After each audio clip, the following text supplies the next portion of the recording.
Hello, everyone. My name is Jace Marino, and I lead Microsoft Teams platform for Microsoft's customer success organization.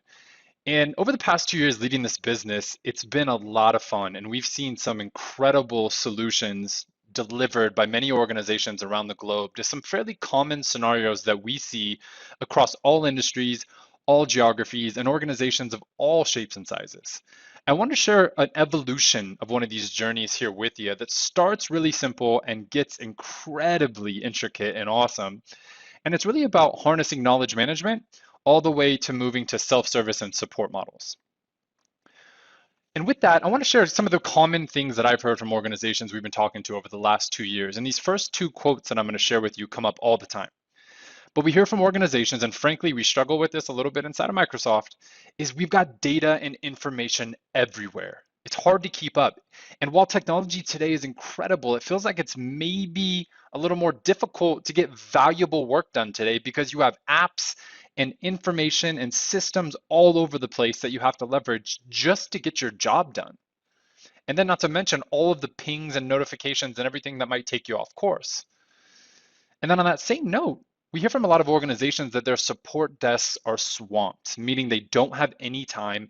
All they're doing right now is putting band-aids on issues so they can get them temporarily fixed, but they're not actually evolving the corporate or the organizational model in order to solve the challenge in the first place and evolve how people are working. And the reason I share this is because we're seeing a lot of organizations tackle this inside of Microsoft Teams and using it as an opportunity to meet their people where they already are. And so before I go into these scenarios and the examples, I want to show you exactly what that means. Now, Microsoft Teams is a platform. And by that, we mean it's an opportunity to be the front door for your organization or the single pane of glass, if you will. So users have all of their apps and people and teams and information sitting in one place to alleviate that tool sprawl and that exhaustion that comes from trying to just find all of the information and content and services and apps just to get your work done. So really briefly, and we're going to come back to this slide multiple times as we go through here, but what's possible? So when you open Teams on day one, you should have over 600 applications now available to you built by Microsoft as well as built by third-party providers, so some of our partners, inside of the Teams store on day one. Now, you may not have all these applications available because we do give tenant admins, or the people who are responsible in your organization for rolling out Microsoft Teams, the ability to toggle these applications on or off. But these should be available, at least in some part, to you on day one. So these are ready to use applications. So I'd highly recommend checking out and seeing if some of the applications you already use every day outside of Teams are available inside of Teams. And you'll see why that's valuable here as we go through the presentation. And then where this gets really fun is with custom applications, and the possibilities here are limitless.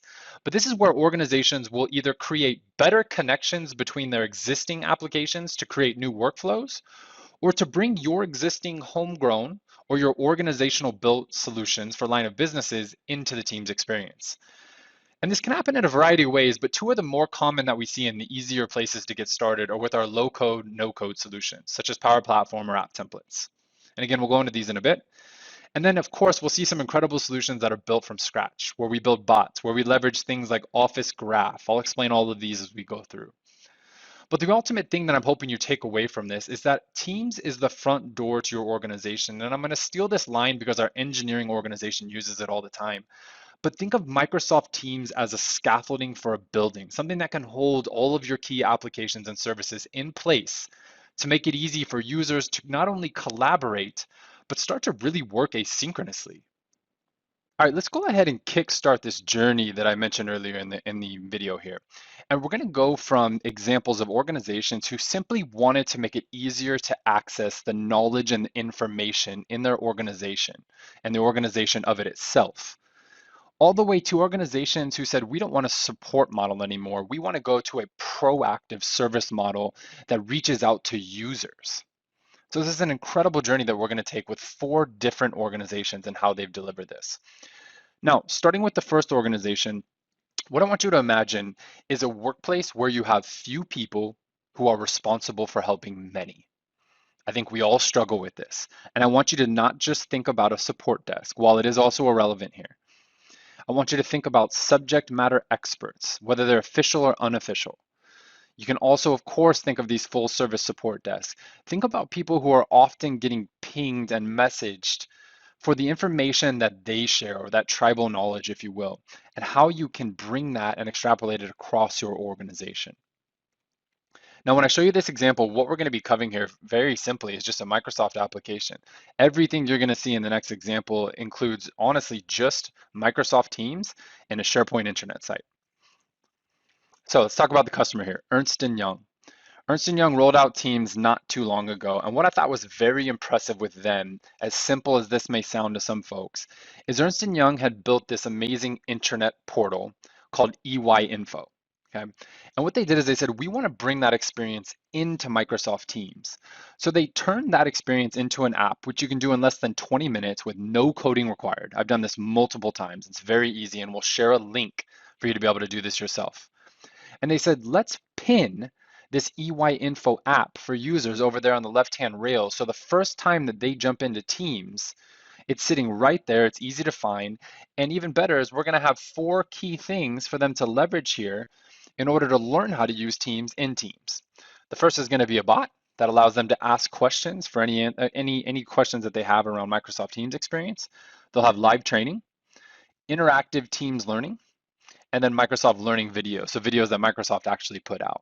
And you can see Ernst & Young did this beautiful job of just condensing these resources that users had to alleviate the amount of questions they were going to get as they rolled out the software, and also alleviate the amount of in-person training sessions that they were going to have to hold. So really incredible. Ernst & Young also told us that they saw a 40% increase in Teams adoption just by doing this. Okay, so this is a great and easy way to get started with some of the resources that you've already built within your organization. Okay, so scenario 1 was an easy one, right? Very easy to make an impact there. Let's get to scenario 2 now. And I want you to imagine a workplace now where it's difficult to find the right information at the right time. I know that we all struggle with this, and that varies by organization. And frankly, I think we have it easy at Microsoft because we really only use our own tools. I imagine what a lot of you go through out there is that you're using Microsoft tools, you're using our competitors' tools, you're using the tools that you've built internally. And again, it seems harder than ever to find the right information at the right time and get valuable work done today. So I want to show you how Dentsu Aegis Network tackled this. And before we get into the example, what they leveraged is essentially the modern version, or excuse me, it was the previous version of a Teams app template, what we now call today FAQ Plus here, which is a frequently asked question bot. And I'm gonna show you exactly how they built this. What I wanna do though is give you a little bit of background, and then we're gonna show you the video, and then we're gonna go behind the scenes and I'll show you exactly how they delivered this. But very simply, Dentsu has a 3-person IT collaboration team who's responsible for 60,000 people around the globe learning how to use any new piece of technology that Dentsu invests in. And their CIO, Dom, who you're going to hear from, thought that we can do the Teams rollout better. Let's see if we can actually drive organic adoption and not do what we normally do, which is hold a bunch of in-person training events all over the globe, which costs us a bunch of time and money and resources. So here's the approach that they took. And while not everybody is going to be able to achieve this, there is a ton that we can learn from their very simple approach here and the evolution, frankly, of exactly what Ernst & Young built. So go ahead and cut to this video and then we'll come back and go behind the scenes. We're one of the largest media agencies globally. 60,000 people in 170 countries. We had to think really carefully about how we rolled out Teams. We didn't have a lot of resource to drive this rollout. We only had a team of 3 people. By leveraging the third-party tools and the extensibility of Teams, we were able to build a chatbot to help people find answers. How do I do this? Where do I find that? We didn't have to have a big training team. And we've only sent 1 communications to announce the move from Skype to Teams. One of the most interesting things that we saw was the viral adoption. People saying, have you seen this product? It works really well. We started with a pilot of 5,000 users. We're now at 30,000 users. Teams provides many different business benefits. It has rejuvenated other existing platforms and technology investments we had. Teams becomes your front door for everything you do. Changes the game on many levels. Okay, so great video and amazing outcome that you saw there. Again, 1 communication, and they got 30,000 people over the course of 4 months between November 2018 and March 2019 using Microsoft Teams. Now, again, I'm not going to promise you that's possible in every organization, but there's a lot to be learned from what Dentsu did. And again, a great evolution of a SharePoint site, just like Ernst& Young had built EY Info. If you picked it up in the Dentsu video, their SharePoint site was called WorkSmart. Now let's go behind the scenes and see how they delivered this. And what I want to show you first is Dentsu support v1.0. Okay, so ignore Microsoft technology for a second. And the way that IT collaboration team used to run is when a new user had a question for a piece of technology that they had access to and how to use it or any issues that they had with it, is they'd reach out to one of the 3 IT collaboration leads and they'd pull in information from their brain, from the internet, from their peers, or from any other internal resources or knowledge bases and get that person an answer. Now, did it work? Yes. Was it the most efficient way to do this? Probably not. So that takes us into version 2.0. Now again, ignore Microsoft technologies here. A new user's been assigned a piece of technology, and the IT collaboration team said, look, I think we can do this a little bit better. What if we took all of that information that we've been using to answer questions and we put it into a centralized resource or knowledge base, an intranet site in this case, so a SharePoint intranet page, and they called it WorkSmart. And now what happens is when users reach out to the IT collaboration leads, of course they can still answer the question, but they can also point users and encourage them to leverage what they've built on the WorkSmart page. So pretty successful, but Dentsu said, again, when we roll out Microsoft Teams, can we take this one step further?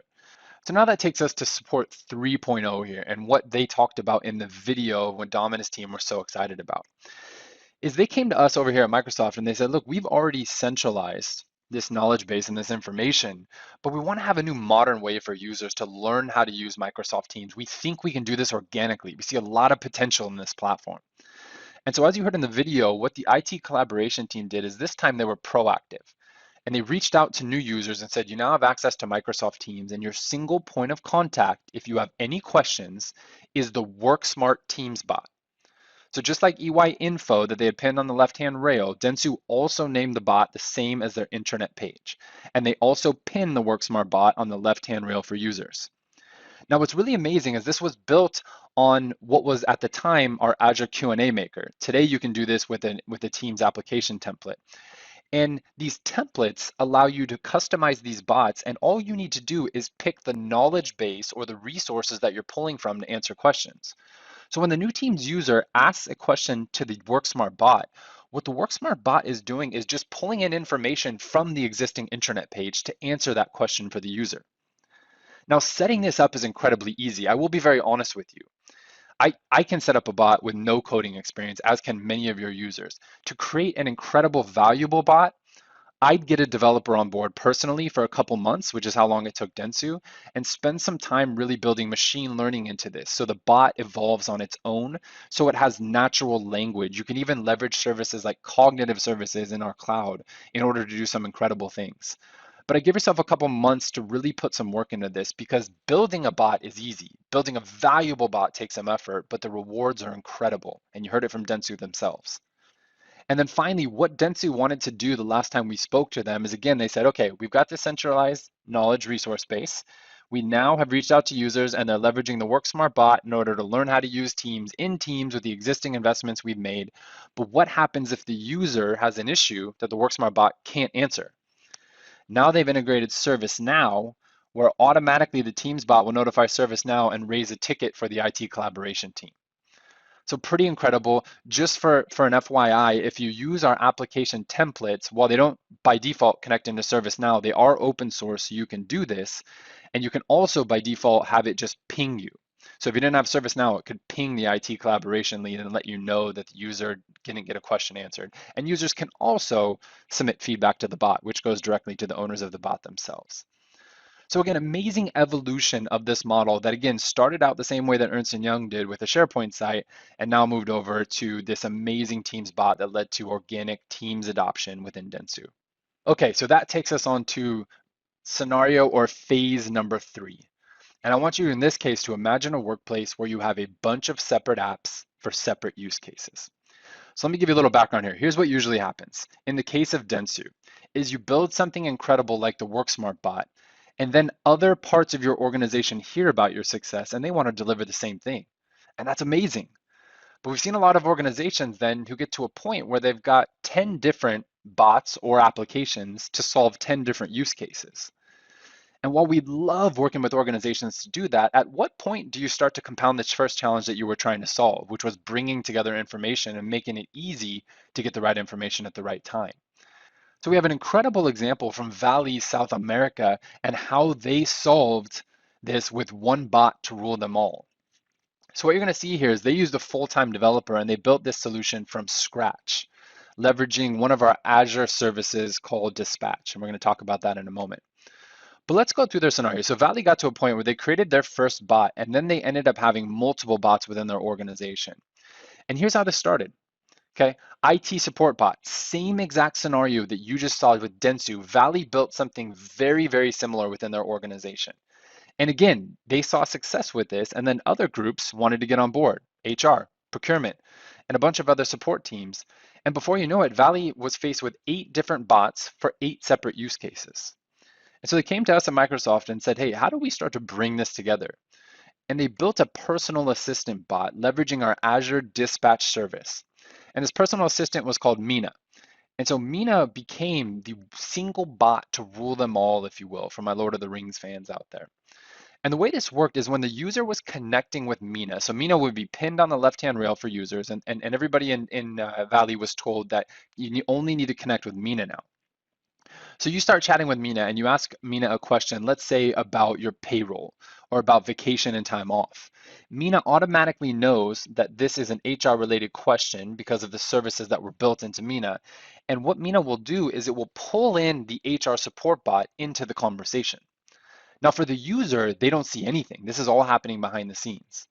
But for Mina, it's leveraging, the dispatch service is leveraging these sister bots in order to make sure that the user, again, is getting answers to their questions and the right information at the right time.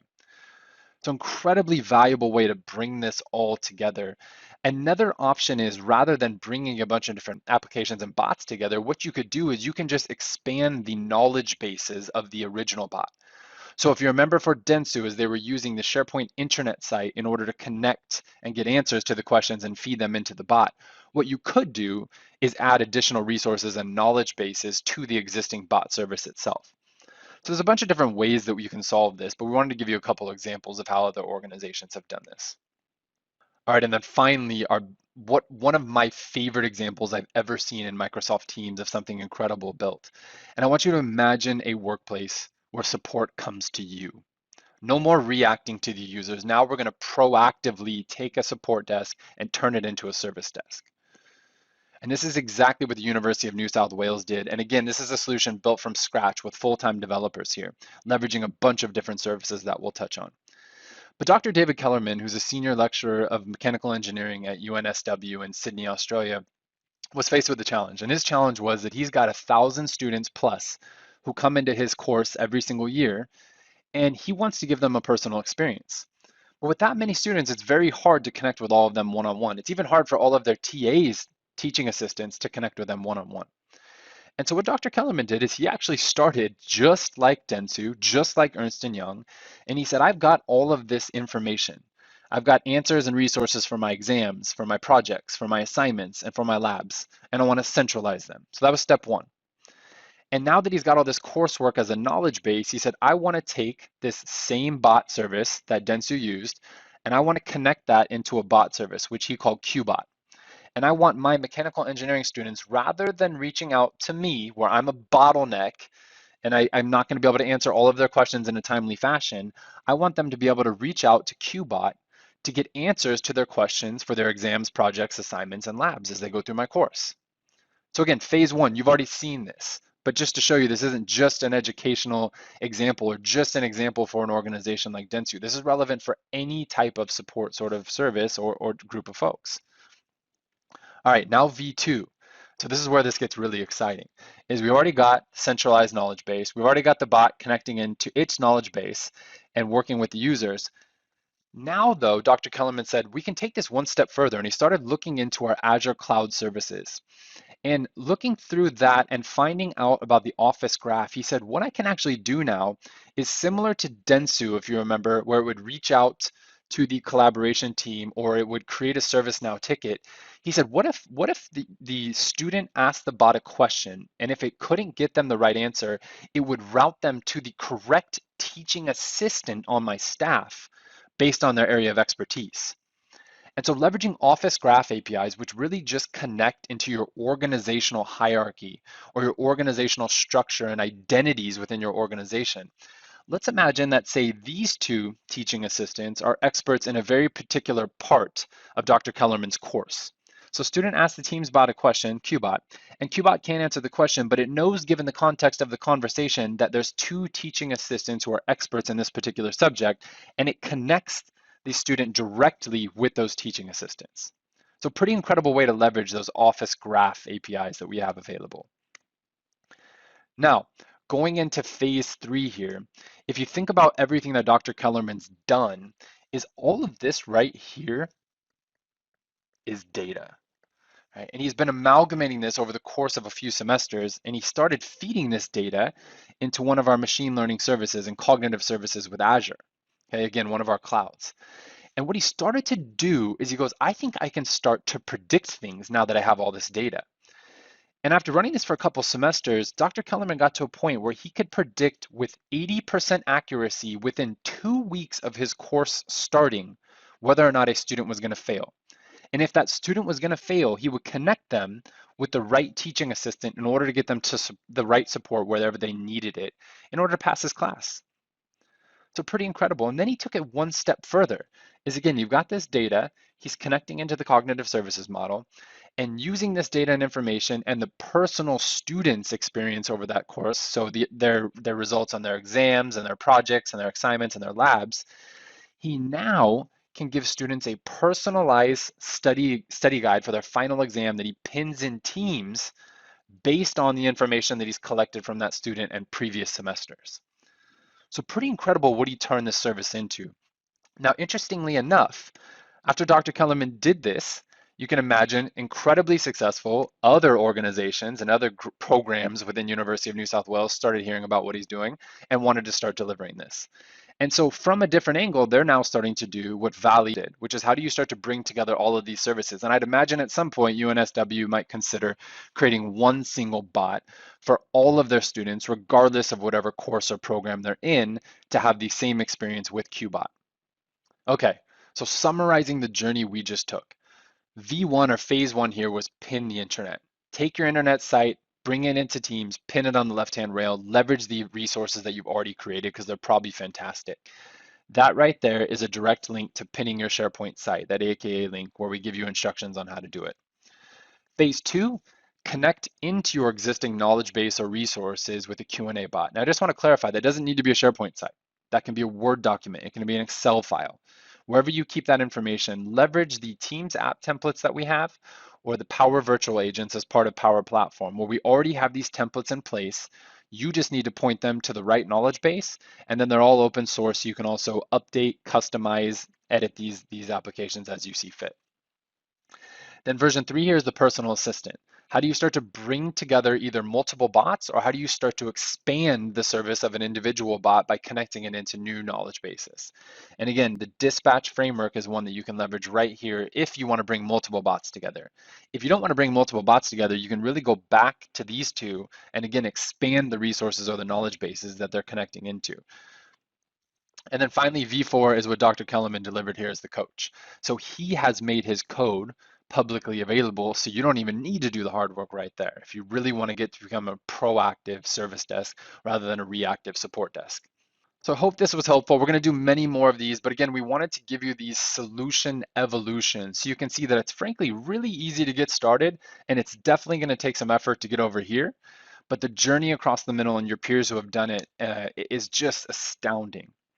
So we hope you enjoy. Please give us your feedback and let us know if you want us to keep doing similar videos like this. Thank you so much.